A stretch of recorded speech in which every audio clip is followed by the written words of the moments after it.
Цаашгаа явъя цөмөрөө. За, сүм бол өөрчлөгдсөн хүмүүсийн нэгдэл. Өөрчлөгдсөн хүмүүсийн нэгдэл. 1-р Тесалоникийг харъя цөмөрөө.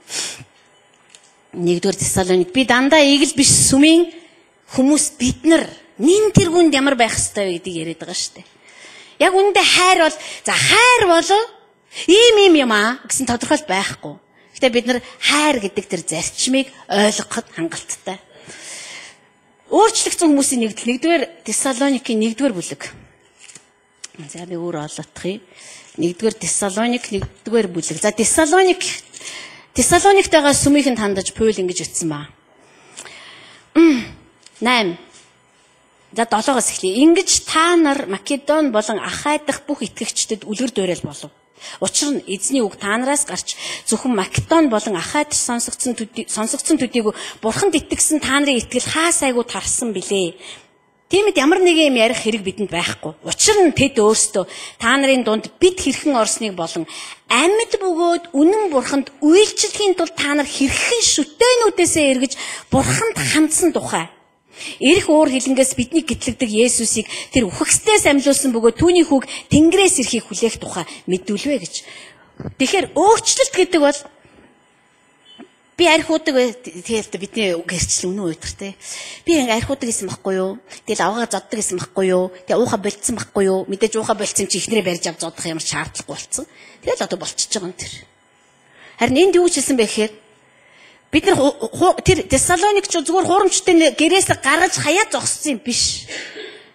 Амьд бөгөөд жинхэнэ бурхан надад байгаа юм байна гэд бүх шүтэн гэдэг чинь зөвхөн тэр хиймэл шүтэнүүд биш шүү дээ. Энэ дотор байгаа бүх шүтэнээсээ эргэсэн байгаа байхгүй ойлгож байна уу тийм? Паул Эфесийнхэнд хандаж үтсэн загталтай байна уу ингэж хэлсэн маа. Филиппойч надад би сайн санахгүй. Та нарын амнаас чи ялзарсан үг бүү гаргая. Харин ч бусдыг босгон байгуулахын тулд хэрэгтэй үгийг хэл. Хулгай хийдэг хүн байвал бүү хулгай хий гэж зогсоогүй шүү дээ. Хулгай хийхэ байцсан амен халелуя. Үгүй. Тэр хүн угаасаа бид нар хулгай хийхээр төрөөг байхгүй юу? Хулгай хийгээд зогсохгүй. Паул юу гэж хэлсэн бэхээр тэр хүн хөдөлмөрлөн. Тэр хүн их одоо хөдөлмөрийн орлогоо цуглуулад бусдад өгч болно. Тэгэхээр бусдын ашгийг хулгайдаг байсан хүн маань эргээд бусдад ашгаа өгдөг хүн болж бүтэн эргэж байгаа тэр эргэлчин бидний өөрчлөлт байгаа юм. Бид нар тэр өөрчлөлтийг харж амьдрахыг хүсэж штэ. Өөрсдийнхөө амьдралаас ч тэр бусдын амьдралаас ч тэр бидний одоо амьдралын үр жимс гэдэг байгаа чи энэ байгаа байхгүй юу? Хүн хараад танихгүй. Хүү энэ хүн тэгээ хулгайч байсан юм уу те? Харин тэ нааж бүр амар хулгайч байсан. Хүү ямар хачин юм бэ? Зүгээр хулгай хийхэ байц. Бидний ихэнх нь хулгай хийдэггүй штэ. Тэгээ юу гэж? Тэгсэн мөртлөө бид нар амар хулгайч сэтгэлгээтэй амьдрдаг л байхгүй юу? Харин Паул өөрчлөлтийг ярихдаа хулгай хийхэ бол харин ч бусдад өгөх юмтай байхын тулд өөрийнхөө гараар хөдөлмөрлөө. Ажил хий. Тэгээ зөвхөн чи хулгай хийхэ болоо. Чи ядаж өөрийгөө тэжээлтэй. Бид нар ер нь дандаа нэг тийм сонин дутцсан бодолтой явдаг байхгүй юу? За чи надад нэмэр болж гийгүүлэх нь яах вэ? Ядаж өөрийгөө чи нэг гिचээ. Гэтэл бурхан үгүй. Чи өөрийгөө хичээгээ зогсохгүй чи наад хүндээ нэмэр бол. Тус бол. Чи түшгэн бол. Тэ? Чи бүр онцгой нэмэртэй нэг нь бол. Бурхан биднээс тэгж хүсэж байгаа байхгүй. Бид нар үргэлжил тэгж ярьдаг хүүхдүүдтэй үргэлжил тэгж заадаг учраас за яах вэ? Манай хүүхэд ямар баармаараар хисээд байгаа биш. Амен. Баараар хисгүй байгаа нь сайн байна. Тэгтээ тэгэл болоо юу? Үгүй шүү дээ. Болоо биш байхгүй. Тэгэхээр хаанчлалын сүм дотор бидний гэрчлэл яг ийм байна. Ингэж өөрчлөгдсөн. Тэрийг бүр хүн ингэж ярилдгүйгээр хараад бүр гайхдаг. Тэгэхээр тэр өөрчлөлтийг хийж байгаа хүн чинь өөрөө бусдын өөрчлөлтийг сонирхож эхэлдэг байхгүй. Өөрөө өөрчлөгдөж чадж байгаа учраас тийм өөрчлөгдсөн учраас бусад хүмүүс ч гэсэн өөрчлөгдөөсэй. Энд чинь боломжтой. Тэгэл ярьдаг штэ бид нар. Үгүй боломжтой байхгүй. Найз нь тийм байсан штэ. Одоо харин би бүр ямар тэнэг байсан юм бэ гэж би боддог. Одоо харин би бүр ингэдэг болсон гэж боддоо. Тийм ээ? Тэгэж ингэж бүтэн өөрчлөлт хийж чаддаг учраас би биенийхээ өөрчлөлтийг үргэлж хүсэж байдаг. Өөрөөр хэлэх юм бол бид нар нэг сүм чуулганд явдаг хэрнээ бид нар үргэлж биенийхээ өөрчлөлтийг харна. Түүнээс хин айгүйх мөнгөтэй болж гин хин айгүй олон дахин машинаа сольж гин тэр мөр бол чухал тэргүү тэр байгаа зүгээр одоо тэр бол нэр ясна хуучирсан сэдв мод өнгөрсөн гэдэг ш. бидний бид нар бол яах вэ? Хэдэн жил сараар нэг л асуудал яриастай. Бүр сүлдээ мэддэг. За одоо сарагийн төлөө залбир. За тийм ээ, тий хүүрхэн амт нөгөө л хүүхэд нэцтэй. Эсвэл нөгөө л эмээ нэцтэй. Асуудал нь юусоо өөрчлөгдөхгүй. Ямар ч хөгжил дэвшил гарахгүй, ямар ч өөрчлөлт байхгүй. Яг бол тэгээд ирэхээр тэр хувь хүн дээр ч аягүй асуудал болчиход байгаа байхгүй юу? Хувь хүний өөрийнх нь өөрчлөлт ямар вэ гэдэг дээр ч асуудал гаргаад байгаа. Тийм болохоор зэрэг бид нар өөрчлөгдөхдөө үнэхээр жинхэнэ өөрчлөлт рүү орж эхлэхэд энд хайр их нэмэртэй. Яг л бид нар хайрлахтаа өөрчлөгддөг учраас. Тийм биз дээ. Бид нар нөхөрт гарлаа. Гэрээ ажил хийж сураагүй. Тэгээд нэг салан палан байсан бол бид нар хүнтэй суугаад нөгөөдгийг хайрладаг учраас хоол хийж сурна, хувцсыг угаацар. Энэ бүгд чинь биш ер нь бол лай яа эхнэрийн ажил лай юмаа гэж хийдэг. Би л тэгж хийдэг. Энэ бүгдийг хараад миний нөхөр гэртээ орж ирэхдээ үгүй нэр ямар сайхан юм би. Миний гэрээ сайхан газар байна уу гэж бодоосаа. Би үргэлж ингээл суугаал за тэгэж бодоосаа гэдгүү ч гэсэндээ хийж байгаа юм бүхний минь цаана нөхөр минь үргэлж сэтгэл хангалуун байгаасаа. Үргэлж тэр тайван амгалан ирч хүчтэй ажиллаа хийгээсээ юунд ч үтэй санаа зовоосаа. Арталт эхнэр маань тэгээ явж идэг. Ийм байгаасаа. Тэр чинь хайр минь байгаа учраас би хийж чадахгүй олон юм хийхийг хүсэж байна. Сурахыг хүсэж байна, тийм ээ. Өөрчлөлт. Зан чанар дээр ч гэсэн олон юмыг өөрчлөхийг хүсэж байна.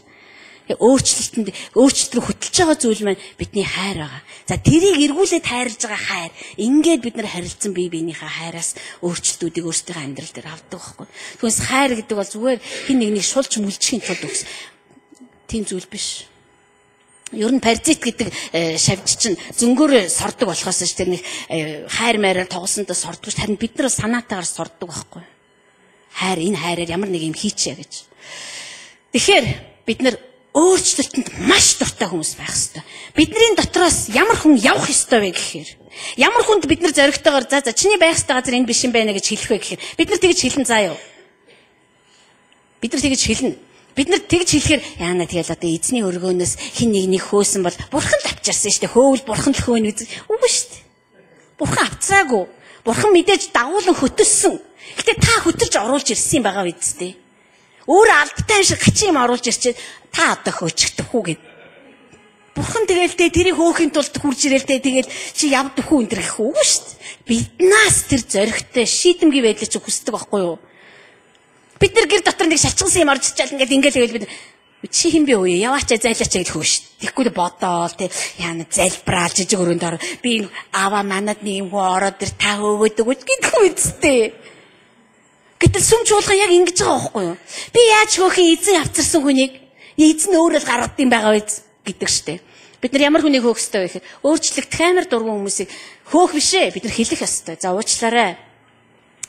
Энэ сүм оршин байгаагийн бас нэг зорилго бол хүмүүсийн амьдрал хүчтэй өөрчлөгдөх юм. Харин чи өөрчлөгдөхийг хүсэхгүй байна. Чи хаяг андуурч. Чи өөр газар очих ёстой. Чи өөрчлөгдөхийг огт хүсэхгүй байна. Яах юм би байдгаараа л баймаар шүү болж юм. Биднэрт ямар садаа байхгүй. Харин чи өөр газар очих ёстой. Яа тэгэл Петр загталтаа аягүй тодорхой бичсэн байхгүй юу? Бидний дотор ургасан хорсол цэцгэлээд олон хүнийг буртгалдаг, бузралдаг гэж. Тийм үстэй. Одоо бид нэг ингэ сууж байхад бидний дотор нэг маань амар хүнд ханиадтай бай. Гэл ханиагаад эхлэнгүүт хитэн хүн халдварлаа ш. Яаж ч халдахгүй байг халдварладаг л байхгүй юу. Тэгэхээр олон хүн үүгээр бузарлагдахгүй байхын тулд бид нар хин нэгэнд зоригтойгоор яв гэж хэлж чаддаг байх хэвээр. Зориг бидэнд ер нь алхам тутамд маань хэрэг болно доо. Бид нар тэгэл зүмрэ хайрлаа дээ бидний хайр өөрчлөх байх маах ч үгүй хайр өөрчлөгдөггүй. Харин хайрлсан учраас би өөрөө өөрчлөгддөг. Харин тэгэхээр бид нар өрлөө өшөглөөд байгаа тэр нэгнээс бид нар харилцаагаа таслах хэрэгтэй болж байгаа байхгүй юу? Өөр ямар ч гарцсан байхгүй. Яг л миний дотор бурхны хайр байдаг. Тэр хайрыг хинч хүчрхийлэхийг би хүнд зөвшөөрөх ёсгүй. Ойлгосноо тийм? Тэгэхээр өөрчлөлт бидний харахыг хүсдэг зүйл.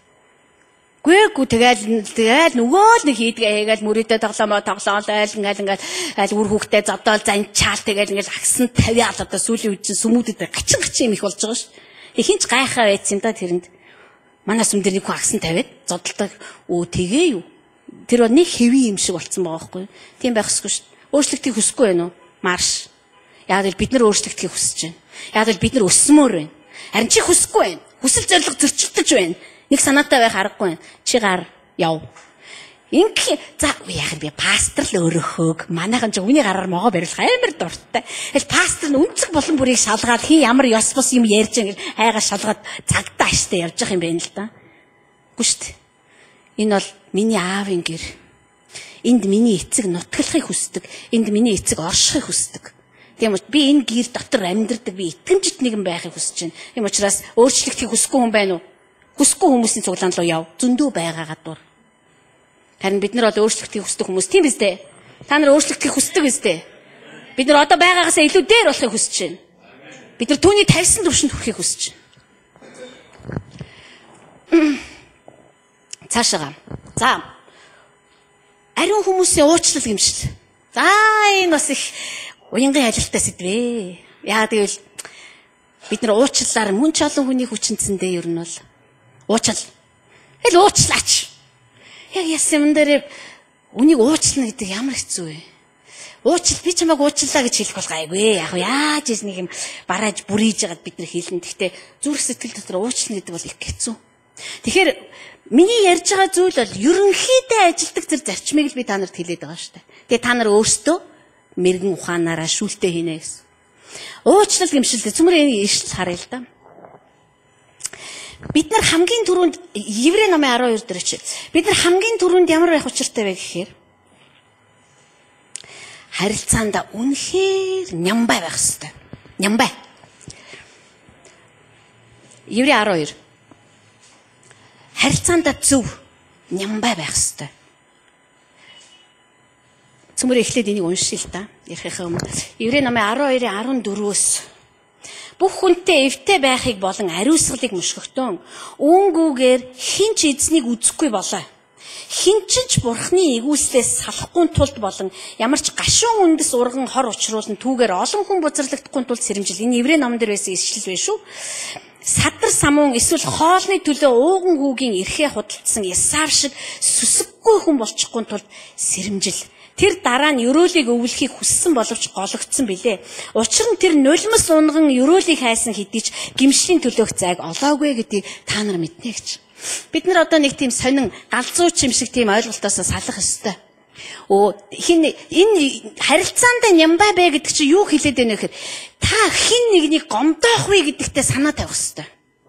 Ойлгож байна уу? Би түрүү хэлсэнтэй хурц бай. Тэр хүнд яв гэж хэлж чаддаг бай. Тэгэхээр энэ ойлголтуудыг бид нар хутгаж болохгүй. Яана ингээ яв гэд хэлчихээр энэ гомдох байхаа. Би өөрчлөгдөхийг хүсэхгүй байгаа хүний тухай ярьсан. Бидэнтэй хөл нийлүүлж алахгүй байгаа ингээ догонцоод байгаа хүний тухай ярьсан. Цөмөр хамт цуглын өнөөдөр 6 цагаас хамтдаа залбирая. Яагаад гэвэл бид нар сүнсний ертөнцид нэг цохилт хийх хэрэгтэй байна гэхэд бүгд хамтдаа ирж яхад хоёр нь за тэгэл яах вэ? Зөндөөл залбирдаг юм чинь тэгэл дараагийн залбирал дээр нь очие. Энэ хүн яаж гэнэ? Хоош нь татаад байгаа байхгүй юмсыг. Харин бид бүгд хамт байхыг хүсэж ш. Бүгд нэг сэтгэлээсээ ур. Бүх хүчээ нийлүүлэх юм бол ямар хүчтэй вэ? Харин 50% нийлүүлээ 50% нь хойшоо суугаад байвал тэнд юу ч болохгүй ш. Бид нар эс татдаг тоглоомыг мэддэг үстэй.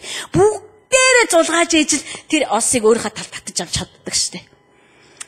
Тэгэхээр бидний харилцаан дотор бид нар айл болохоор хэлж байгаа үг, хийж байгаа үйлдэлтэй онцгой анхаарах хэрэгтэй. Ээддээ тамина энэ бол үнэхээр хичээх хэрэгтэй зүйл шүү. Яа тэгвэл Исавын тохиолдлыг аваад үзье. Исав Яаковыг хараагаагүй. Исав бурхныг хараагаагүй. Исав зүгээр л би яг үхлээ, турж үхлээ. Эсэг зүгээр би хоол идмээр энэ төхөө. Энэ нэг тийм бид нар л энэ мэтийн юмыг бол тоохгүй гарууд шүү дээ ер нь бол. Тэр ууган хүү мүү тэр юу хоол өлсөж өгөх гээд байхад юу тэр сүнс ядаргаал байна. Харин Исав дараад нь уйлаад гуйсан боловч гимшлийн зай олоогүй. Юу ч эргэж төлөгдөөгүй, юу ч эргэж засагдаагүй. Ойлгож байна уу? Бурхан Библиэлд бидэнд юу гэж хэлсэн бэ гэхээр чи бусдыгаа уучлал би чамайг уучлна гэж хэлсэн. Үнэн үү? Үнэн. Гэхдээ онцгой тохиолдлууд байдаг гэдгийг Библиэд харуулдаг байгаа байхгүй. Онцгой тохиолдол. Өөрөөр хэлбэл бидний амьдралд ганцхан өгөгдөг харилцаа гэж байдаг. Ганцхан л ирдэг мөч гэж байдаг. Ганцхан л өгөгддөг уулзалт гэж байдаг. Ганцхан л өгөгддөг учрал гэж байдаг. Ойлгож байна уу? Бидний энэ хэнэггүй. Бидний энэ салан палан гэсэн энэ байдал маань